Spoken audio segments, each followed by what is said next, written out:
Hi guys, welcome back to yet another fun DIY sailboat refit video here aboard good old Athena. If you're new to my channel, this lovely looking sailboat is Athena. She's a 1987 Warrior 38 that I'm slap dab in the middle of refitting. I've got about another 2 years to go before my fiance Ava and I can move aboard and start cruising. My goal for this week is to get this piece of cabin sole tabbed to the hull. That was also my goal last week, but I failed horribly at that. But fingers crossed for this week. And we might also even be able to get the first piece of the settee that's going to be here cut. That would be very cool. What I did manage to do last weekend was to get the pieces of plywood for this little area cut. That's going to be a step down into the forward cabin.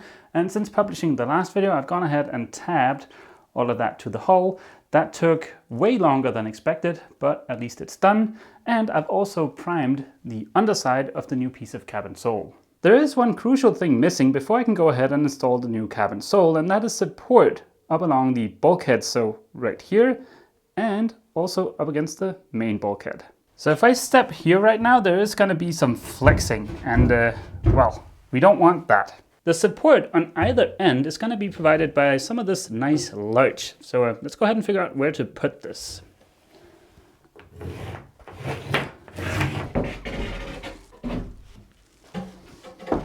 This line shows me the top of the plywood, so of course I'll have to subtract the thickness of the plywood to figure out where the support is going to sit.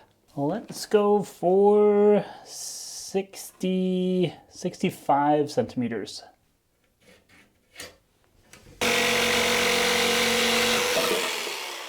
That looks good. A little bit of trimming is in order. So I'm gonna have to cut a little bit off this corner.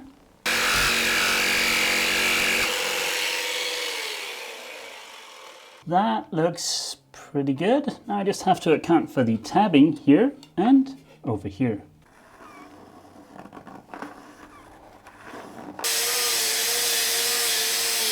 This now sits nice and flush against the bulkhead.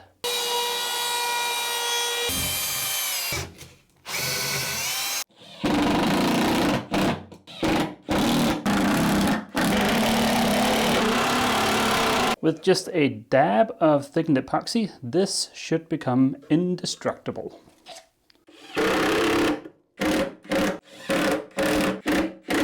And that is all I need for supporting this first piece of the new cabin sole. The astute will have noted that I only applied thickened epoxy to some of the pieces. I did that because I think these pieces here help stiffen up this plywood construction quite a bit. The supports that are only supporting the cabin sole, like this one here, I didn't bother gluing those because when I tore everything out of Athena, those weren't glued, and that was fine for the first 30 years, so I'm sure that is going to be fine for another 30 years.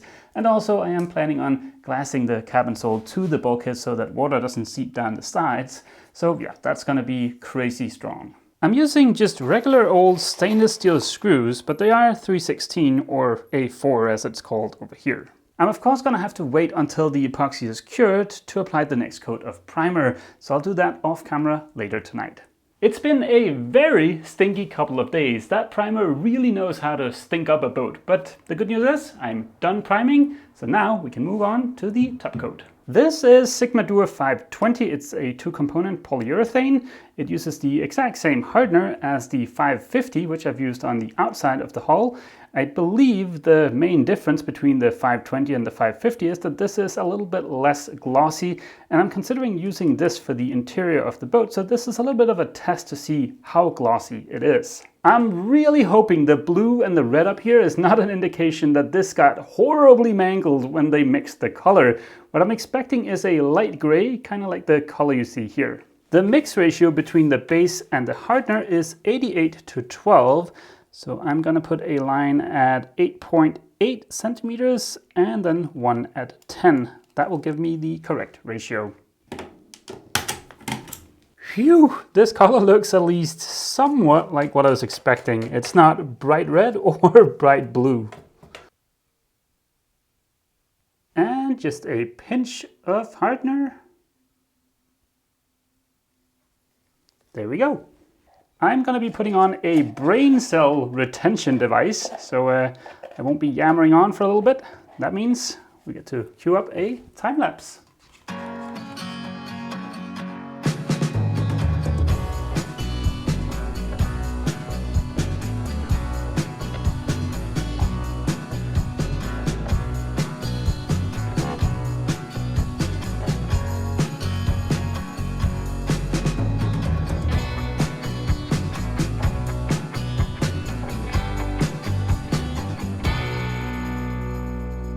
Ta-da! She is starting to look pretty dang spiffy, if I do say so myself. I'm going to hurry up and get out of these delightful fumes. I will need to apply another couple of coats before I am done with the Sigma Duo 520, but I should be able to take care of that over the next couple of days, and we're right on track for glassing in the first piece of the cabin sole on Saturday. Good morning, guys. It is Saturday morning. I'm all done applying Sigma Duo 520, and it should be cured enough that we can go ahead and install the first piece of cabin sole. I've already cut all of the glass I need, so provided this has actually cured, we should be good to go. Yep, this feels absolutely perfect. Now, as you can see, there is a little bit of orange peeling going on, but I don't care. As long as the plywood is protected, I'm happy. After all, this is the underside of the cabin sole. If anybody ever gets a really good look at this again, then there's something much worse going on than a bit of orange peeling. I was considering using Sigma Duo 520 on the inside surfaces here on the boat, the visible ones, but it does look like it is still a little bit too glossy for my liking. Let's do a quick little test fit just to make sure everything still fits. Okay, awesome. Things are looking very white and clean in here. I am sure it's not gonna stay that way. Now, before I install this for good, I am gonna open up the limber holes.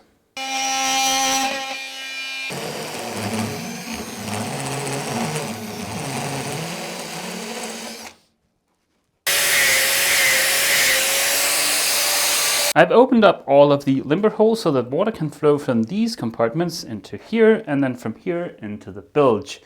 Now, before I put this down, I am going to apply just a little bit of adhesive on the structural members. I doubt it's actually needed, but I won't be able to remove this cabin sole without tearing out all of the interior anyways, so I might as well make sure that it's stuck for good. I like the idea of the cabin sole also being adhered to the structural members once the wooden core in the structural members fails.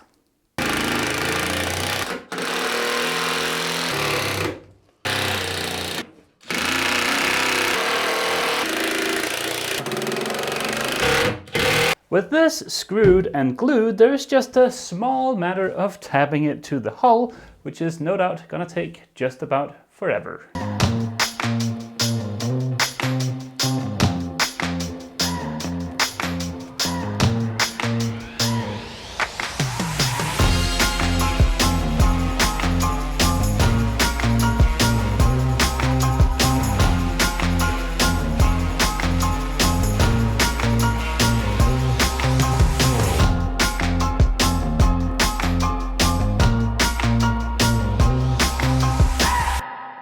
Ta-da!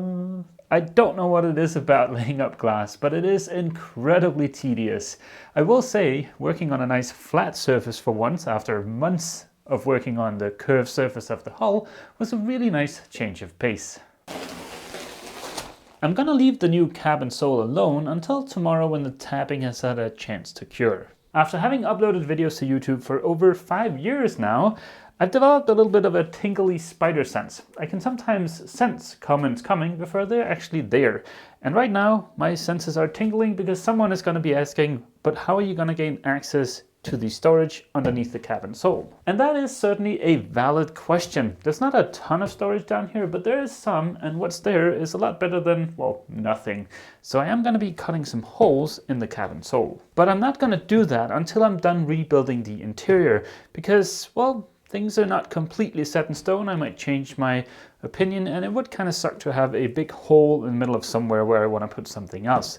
So once the interior is all rebuilt, cut a hole the rough size of the opening I want, and then use a couple of templates in combination with a flush trimming bit to perfect the shape of the hole. This way I should end up with a hole and a lid or a hatch that's sized so that it will actually fit in no matter what way you turn it, which will be really nice. We haven't decided which type or even which look of flooring to go with yet, and in the event that we choose something that doesn't have a pattern, it would be really nice to be able to put the lid or the hatch here back without having to play a game of jigsaw puzzle, because That is really annoying. Through the magic of the CNC machine, I can make templates in whatever size and shape I want them.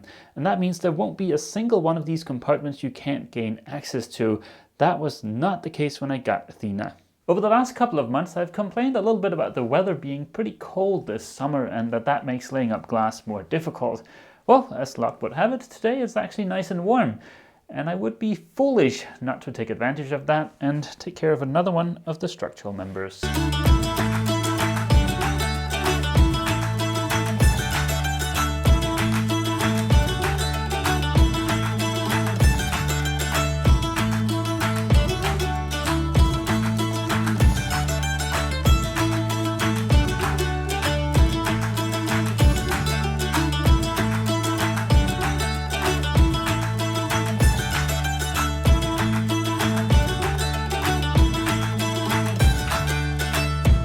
I am not gonna lie, that sucked pretty hard. I don't know how comfortable that position looked to work in, but it was anything but comfortable. But at least the section is done. If you're new to my channel and you're wondering why the heck I would want to lay up all of that glass, there's a link for a video that explains it down in the description of this video. The real short version is that the wooden core that's inside of these, that up until now have been the structural part, is wet, so it's just a matter of time when that's going to start to rot. The solution I chose to deal with that situation was to lay up enough glass so that the glass becomes the structural part and the wood is basically of no consequence anymore. All of that work is based on a report from a super awesome structural engineer that did some simulations on Athena's hull. This is the thickness of the laminate in those structural members after I've added the new laminate. As you can see, this is crazy thick, which translates into crazy strong. In response to my last video where I opened up the first of the old limber holes, I got a bunch of comments asking if I wasn't going to protect the wooden core from water and moisture.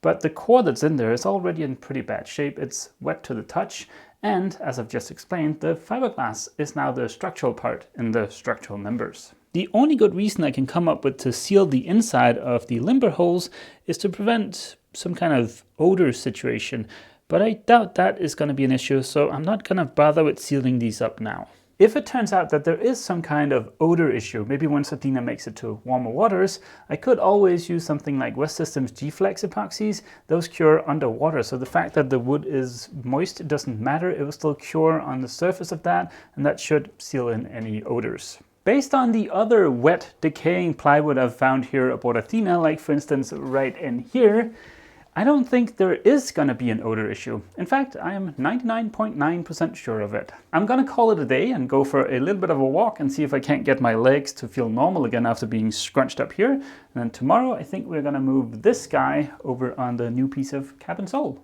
Good morning, guys. It is Sunday morning. Let's take a look at the tabbing from yesterday.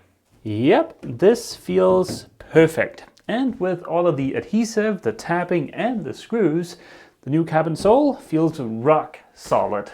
There is no flexing, no squeaking, no nothing. It just feels nice and rock solid. Let's go ahead and get this water tank moved into position.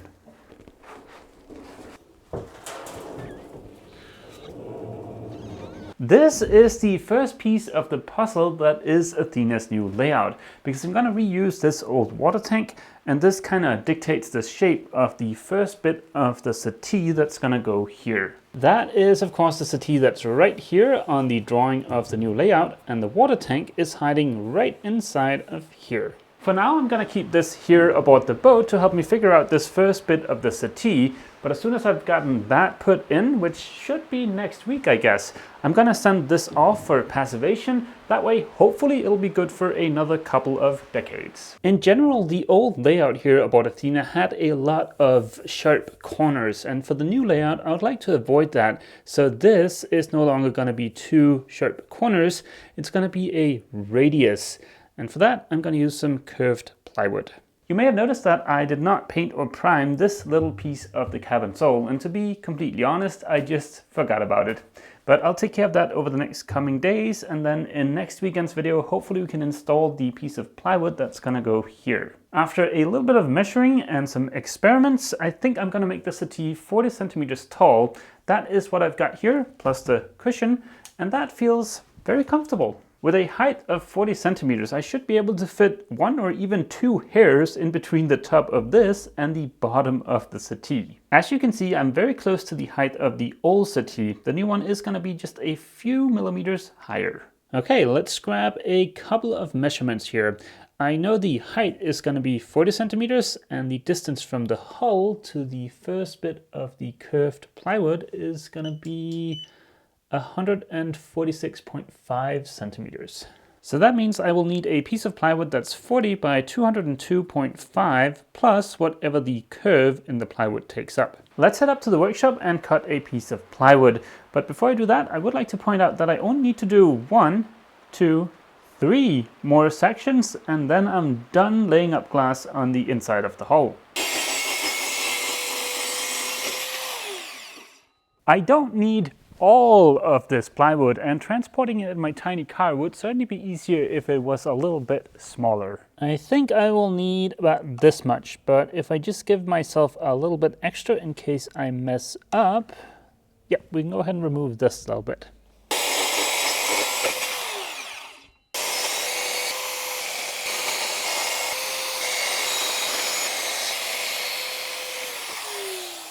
It's been about 5 years since I last curved a piece of plywood, so I figured it would be nice to do a little bit of a test before I scrap a big piece of plywood.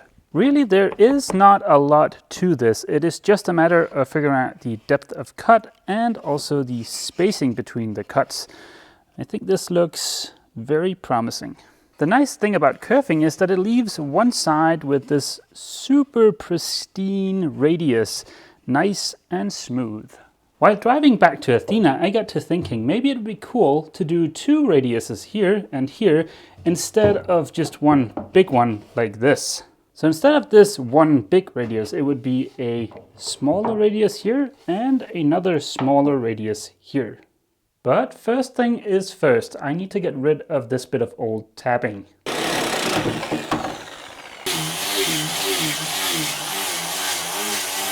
Now let's get this to match the curvature of the hull.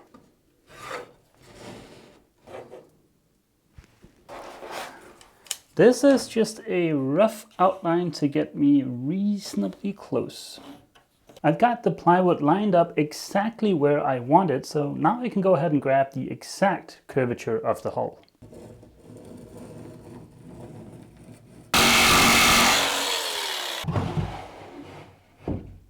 That looks like a good fit to me. Now we get to the slightly terrifying bit, the curving. I know the first corner of the tank is gonna be here. I think 2 or 3 cuts on both sides of this line should do it. I hate to do this, but before I start curving this, I want to attach the piece of larch that's going to go on the cabin sole, which this is going to be secured to, and I can't really do that before I've painted the little piece of the cabin sole down there. So that means this is going to turn into a cliffhanger. To repent for my sin of ending this video with a cliffhanger while the video is rendering, I'm going to take care of the next section down here. Yikes. But at least next weekend's video should be pretty dang exciting. I think I've made some pretty decent progress this week, although a lot of the week was just spent waiting for paint to dry. But I'm happy. So that is going to be the end of this video. As always, feel free to leave a comment down below, and don't forget, if you've enjoyed this video, remember to leave a like. See you!